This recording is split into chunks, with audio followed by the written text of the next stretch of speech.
তৃণমূল থেকে মমতাকেই মুছে দিলেন ববি, অরূপ, ঋতব্রতরা। সোমবার রাজ্যে বাজেট পেশের পরই নিউটাউনের একটি বিলাসবহুল হোটেলে তৃণমূলের সেই সংগঠনেও দখল নিয়ে নিল ঋতব্রত বন্দ্যোপাধ্যায়ের নেতৃত্বাধীন বিরোধী শিবির। এই হোটেলে সর্বভারতীয় তৃণমূল বিশেষ অধিবেশন ডেকে তৃণমূলের নতুন জাতীয় কর্মসূচি গঠন করা হয়েছে।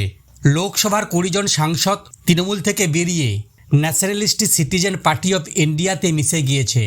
মমতা বন্দ্যোপাধ্যায়ের হাত থেকে বেরিয়ে গিয়েছে বিধানসভার পরিষদীয় দলও। এই হোটেলে সর্বভারতীয় তৃণমূলের বিশেষ অধিবেশন ডেকে তৃণমূলের নতুন জাতীয় কর্মসূচি গঠন করা হয়েছে।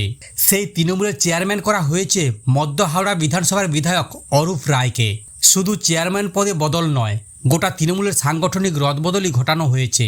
সেই নতুন তৃণমূলের কমিটির সাধারণ সম্পাদক, সহসভাপতি, কোষাধ্যক্ষও বেছে নেওয়া হয়েছে সোমবারের বৈঠকে। সাধারণ সম্পাদক পদে রয়েছেন ঋতব্রত। এছাড়াও ওই পদে দায়িত্ব দেওয়া হয়েছে জাভেদ খান, সন্দীপন সাহা, সাবিনা ইয়াসমিনকে। সহসভাপতি করা হয়েছে রাজ্যের প্রাক্তন মন্ত্রী অরূপ বিশ্বাসকে। কোষাধ্যক্ষ করা হয়েছে আখরু জামানকে। এই তৃণমূলের ভবিষ্যৎ নিয়ে নানা মুনির নানা মত রয়েছে। নিউটাউনের হোটেলে যখন ঋতব্রতরা বৈঠক করছেন, তখন কালীঘাট নিজের বাড়িতে প্রতিদিনের মতো সোমবার বৈঠকে বসছিলেন মমতা বন্দ্যোপাধ্যায়। সেই বৈঠকে হাজির ছিলেন অভিষেক বন্দ্যোপাধ্যায়, কুণাল ঘোষ, শোভনদেব চট্টোপাধ্যায়, দোলা সেনরা।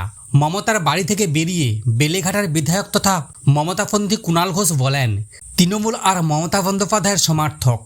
আমাদের দলের যা কাঠামো, তাতে এগুলো করার এখতিয়ার ওদের, অর্থাৎ বিরোধীদের নেই। বৈঠকের পর সাংবাদিক বৈঠকে ঋতব্রত পাল্টা প্রশ্ন তোলেন, কুণাল ঘোষ কি নির্বাচিত কমিশন? তারপরই উলুবেড়িয়ার উত্তরের বিধায়ক বলেন, আমরা যা করেছি আইন মেনে করেছি, নিচ্ছিদ্রভাবে করেছি। এই প্রসঙ্গে তৃণমূল সাংসদ তথা আইনজীবী কল্যাণ বন্দ্যোপাধ্যায়ের বক্তব্য, পরিষদীয় দল আর পার্টি সংগঠন এক বিষয় নয়, এটা নিয়ে যা বলার আদালত বলবে। ঋতব্রতদের এতদিন বিশ্বাসঘাতক বলেছিলাম, আজ বলছি 420। শ্রীরামপুরের সাংসদ কল্যাণের আরও সংযোজন, সিপিএমের সংস্কৃতি ছিল খুন, ধর্ষণ, রাহাজানি, আর ঋতব্রত সেই সিপিএমের প্রোডাক্ট। ফলে এর থেকে বেশি আর কি আশা করব?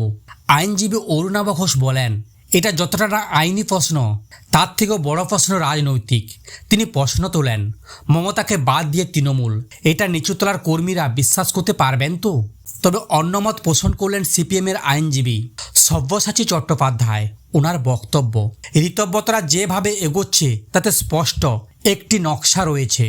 সব্যসাচীর ব্যাখ্যা, অনেক সময় অনেক কোম্পানি লাটে উঠে যায়, তখন দেখা যায় সেই কোম্পানির কিছু অংশ শেয়ার কিনে নিয়ে তার পুনর্জীবন ঘটানো হয়। এটাও তেমনই, তৃণমূল নামক কোম্পানিটা উঠে গিয়েছে, এখন ঋতব্রতরা শেয়ার কিনে নিয়ে তৃণমূল নামটা বাঁচিয়ে রাখতে চাইছে। নিউটাউনের বৈঠক শেষ হওয়ার পরই পদক্ষেপ করেন কালীঘাটের তৃণমূল। ফিরহাদ, জাভেদ, অরূপ, রথিন, সাবিনা, স্নেহাশিস চক্রবর্তী, বিপ্লব মিশ্রের শোকজ নোটিশ ধরানো হয়েছে।